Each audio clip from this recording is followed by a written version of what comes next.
Salut à toi, j'espère que tu vas bien et bienvenue dans ce nouvel épisode de la série sur Symblog, le blog créé de A à Z avec Symfony. Aujourd'hui, ce qu'on va faire, c'est qu'on va tout simplement mettre en place notre premier test de notre application et on va tester la page d'accueil, la page de blog, la page Symblog, le blog créé de A à Z avec Symfony.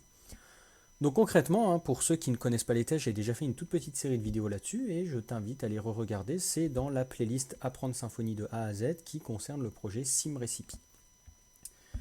Donc concrètement, nous ce qu'on va faire, c'est qu'on va tout simplement mettre en place ici un test fonctionnel. Donc je ne vais pas m'attarder sur les tests unitaires, on va dire basiques, comme par exemple tester que les setters fonctionnent bien. Techniquement, il ne devrait pas y avoir de problème sur les setters. Et comme c'est déjà un sujet que j'ai abordé, pour éviter de perdre du temps et de faire quelque chose de répétitif dans les épisodes, on va dire que du coup les setters ont été testés. Ne fais pas ça dans un vrai projet, mais ici je vais me permettre de le faire du coup comme techniquement il n'y aura pas de problème au niveau des setters. Maintenant au niveau des tests fonctionnels, qu'est-ce qu'on va pouvoir faire? Alors pour faire un test fonctionnel, c'est pas compliqué, ce qu'on peut faire, tu peux utiliser le maker encore une fois, mais moi je vais préférer le faire à la main. Je vais créer un dossier post au sein de functional et je vais créer ici le post test. Une fois que je suis dedans, je vais ouvrir mes balises et je vais lui donner un magnifique namespace qui est du coup app test functional post. Voilà. Une fois que j'ai fait ça, je vais tout simplement créer la classe post test qui va extend de web test case. Une fois que j'ai fait ça, je vais lui faire une public function test, ça commence toujours du coup par le mot-clé test blog page works. On va lui dire que ça ne retourne rien et on va pouvoir commencer à faire notre logique. Concrètement, la logique ici, elle va être plutôt simple. C'est juste une petite introduction au test pour te montrer comment tester une page classique où il n'y a pas forcément grand-chose à tester ici. La seule chose qu'on va vouloir tester, c'est si la page est OK, si la page a le bon statut code, si le H1 existe et si oui, qu'est-ce qu'il contient. Donc concrètement, ça va être les seules choses. Pour le test fonctionnel, de quoi on a besoin? Déjà, on va avoir besoin d'un client qui, en gros, va jouer le rôle de c'est lui qui fait les requêtes, etc.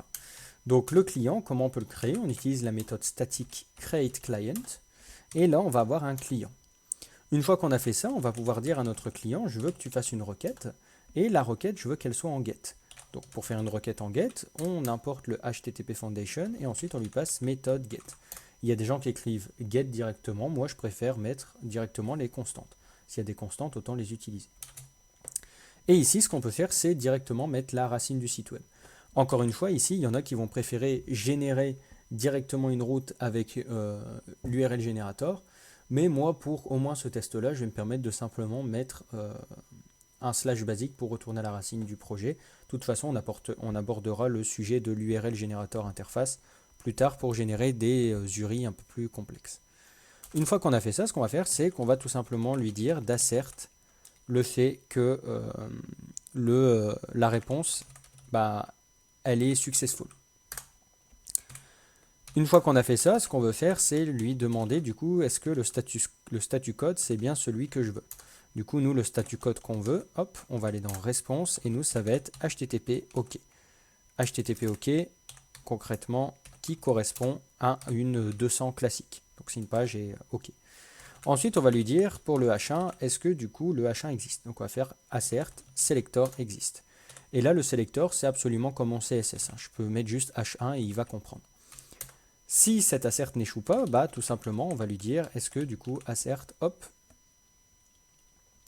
est-ce que on va lui dire voilà assert text contain, ça doit être quelque chose comme ça, voilà selector text contain, et on va lui dire je veux bien vérifier que le H1 il contient Symblog, le blog créé de A à Z avec Symfony.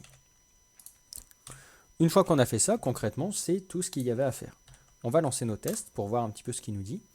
Et ici, il va nous dire, voilà, j'ai 2 tests, 6 assertions, et du coup, j'ai à la fois le blog PageWorks qui est passé, on a la petite check, et toujours les environnements is OK. Donc là, concrètement, on est bon. Ça ne change pas forcément de ce test-là, c'est similaire. Ça, c'est plus un test pour voir si les tests fonctionnent. Mais concrètement, c'est comme ça que tu vas pouvoir tester si une page fonctionne. Donc ça, tu vas pouvoir le faire avec l'ensemble des pages, tu vas pouvoir le faire avec les pages principales. Nous, on verra un petit peu dans ce projet qu'est-ce qu'on va faire, mais je pense qu'on va le faire sur la plupart des pages statiques du moins. Donc voilà, j'espère que cette petite vidéo t'a plu sur comment simplement tester une page au sein de Symfony avec du coup PHP Unit et également du coup avec le Web Test Case.